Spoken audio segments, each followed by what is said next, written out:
Exactly a year ago, I made a video talking about 8 lessons from Fyodor Dostoevsky. Today, I'll sum up Leo Tolstoy's philosophy into 8 lessons. Just like the characters in his novels, Tolstoy was obsessed with life's meaning and purpose.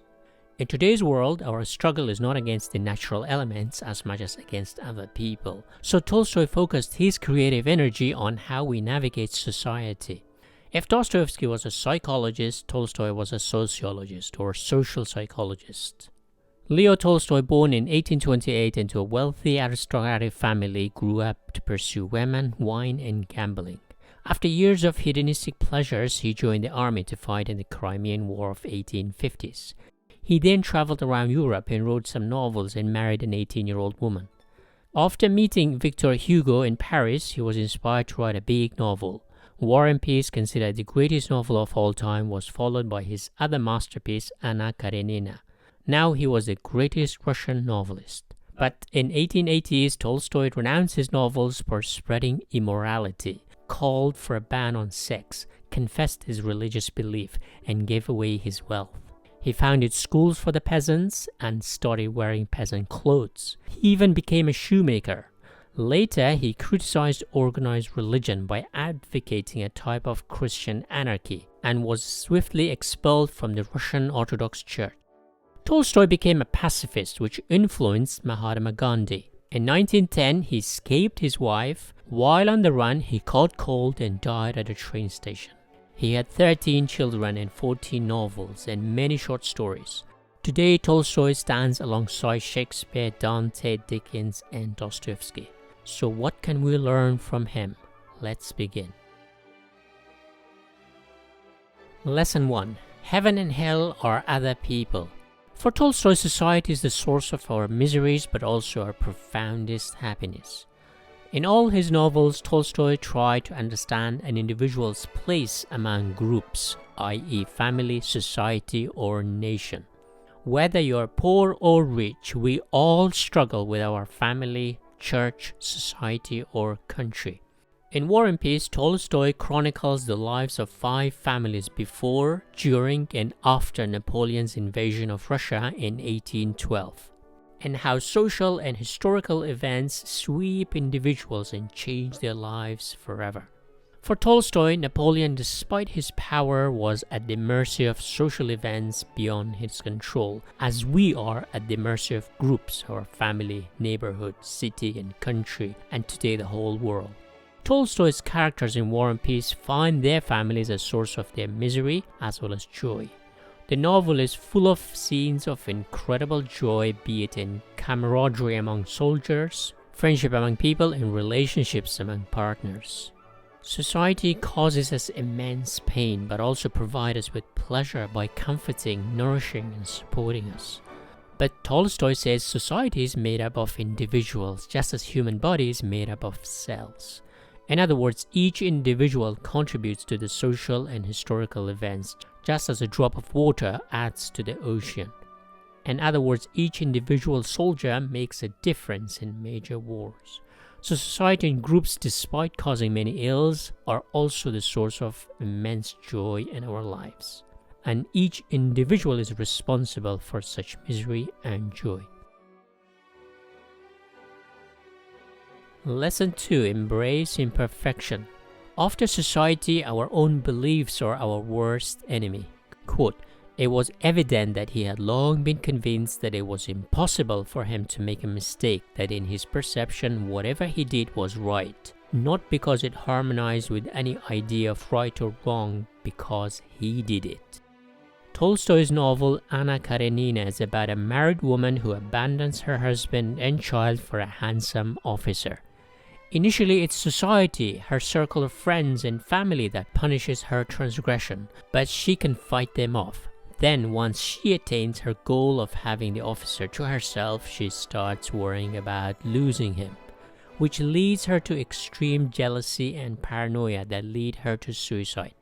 Anna believes in perfect happiness and perfect partner in a perfect world. That belief led her to obsess and self-destruct. Our mind wanders in search of ideals and perfection, but it is stuck in an imperfect physical body. Tolstoy says instead of pursuing our own hedonistic pleasures or seeking perfection in life, we should seek fulfillment in our duties towards others, our family, partner, customer, friends, and so forth. Quote, "If you look for perfection, you will never be content." Lesson 3. The greatest joy is when you make others happy, not yourself. Tolstoy believes one's life purpose should be to serve others. Family plays an important role in all Tolstoy's writing. One could say his entire body of work is about family. War and Peace, despite its title, is a family saga. Anna Karenina too is about family. The Death of Ivan Ilyich is about family. In all these novels, individual characters, in pursuit of their happiness, abandon and destroy their family, but only to realize that grass is never greener on the other side. Tolstoy believes we are happiest when we make others happy. Modern neuroscience studies tend to agree with Tolstoy that while giving, our brain releases happy chemicals. Throughout our lives, we receive from others, from our parents, teachers, friends, and strangers in terms of knowledge, skills, financial, and emotional support. So shifting our mind from gaining things to giving things can give your life a deeper meaning. When Tolstoy was 50, he gave away his wealth and founded schools for the peasants, so he believed in education as the best gift to any human being. Quote, "Love is the only way to rescue humanity from all ills." Lesson 4. Art is therapeutic. Tolstoy dedicated his life to writing and storytelling. In an essay, What is Art?, Tolstoy says that art can make us kinder and can bring people together.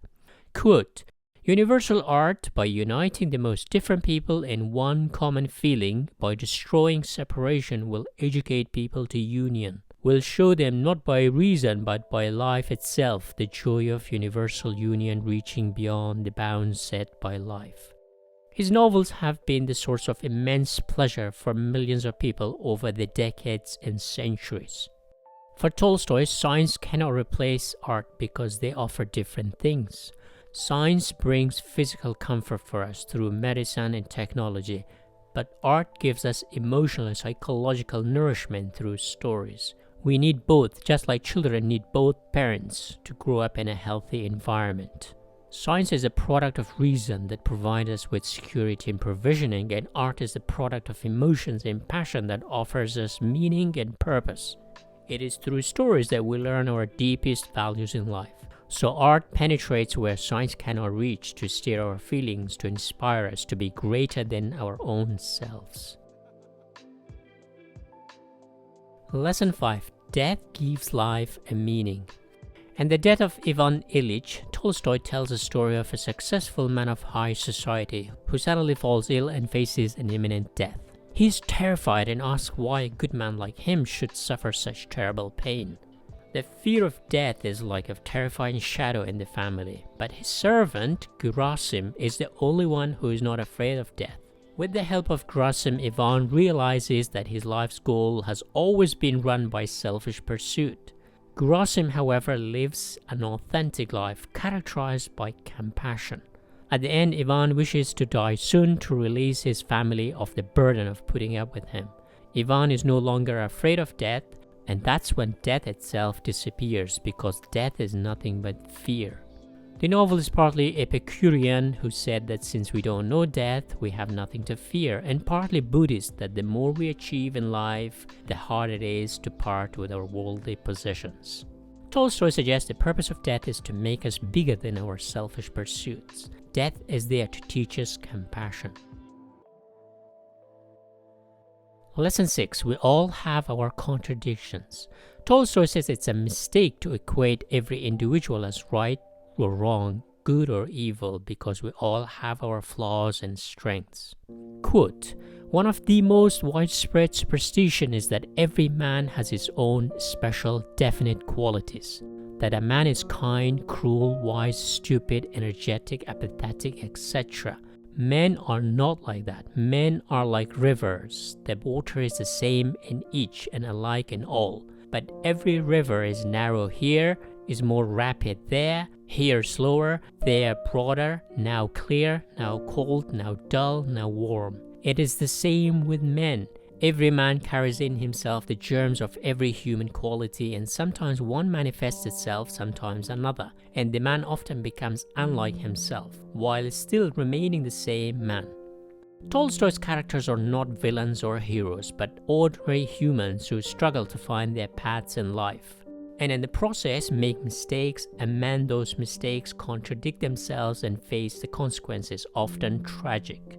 Everyone wants to be loved, happy, and appreciated. Sometimes we do dumb things in the process.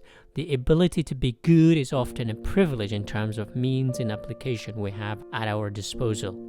Tolstoy was young when his mother died, and he tells us that he tormented himself for thinking he was a bad person because he couldn't cry at his mother's funeral.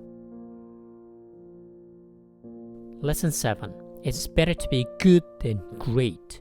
Tolstoy believed great men of history are more like fictional characters made into great heroes by historians.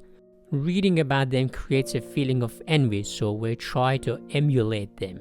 In other words, we contribute to their greatness by accepting at a face value. Not only that, we often ignore their misbehaviors or transgression. By participating in this narrative, we perpetuate it. To illustrate this, Tolstoy tells us how a single company, the British East India Company, could rule a vast country like India. Quote, "A commercial company with 30,000 men, not athletes but rather weak and ordinary people, have subdued 200 million vigorous, clever, capable, and freedom-loving people. It's not the English who have enslaved the Indians, but the Indians who have enslaved themselves." How? They have done so by participating in the enslavement of their own people, just as we participate in the narrative around the myth of great men. Tolstoy says that these so-called great men are often petty and small in their everyday lives like everyone else, and often very unhappy because so many things are out of their control. Quote, "In historic events, the so-called great men are labels giving names to events, and like labels they have but the smallest connection with the events itself." In other words, no matter how great, you are not above human condition. You suffer the same.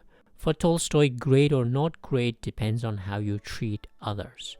Quote, "There is no greatness where simplicity, goodness, and truth are absent." Lesson 8. Life is a Dream. In Tolstoy's short story, How Much Land Does a Man Need?, a landowner wants to sell land. The condition is, for a fixed amount of money, anyone can claim as large as an area they want. But they must stake the land in one single day. Back home, the protagonist gets greedy and attempts to stake an enormous area of land. And by sunset, he manages to circle his way back, but he has exhausted himself. He collapses and dies. So the answer to how much land does a man need, Tolstoy says, 6 feet of land was all that he needed. Pokam is buried there. It is society that complicates life for us by promoting greed, so it is our own job to simplify our lives.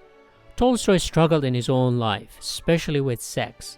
In his novel, The Devil, a man commits suicide after falling in love with a second woman, which leads to his dilemma: leave his wife, or kill himself. He decides to kill himself. In Kreutzer Sonata, sex leads to a murder.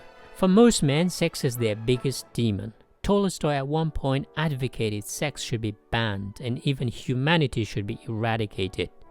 But Tolstoy was also influenced by Arthur Schopenhauer, the German philosopher, who under the influence of Buddhism argued that life is nothing but suffering. This inspired Tolstoy to simplify his life. He gave away his wealth to the poor, wore simple clothes, and started making his own shoes. Quote, "If you want to be happy, be." Tolstoy says as long as we live, we have the chance to be happy. For Tolstoy, life is a dream, so live it to the fullest before waking up. Thank you for watching.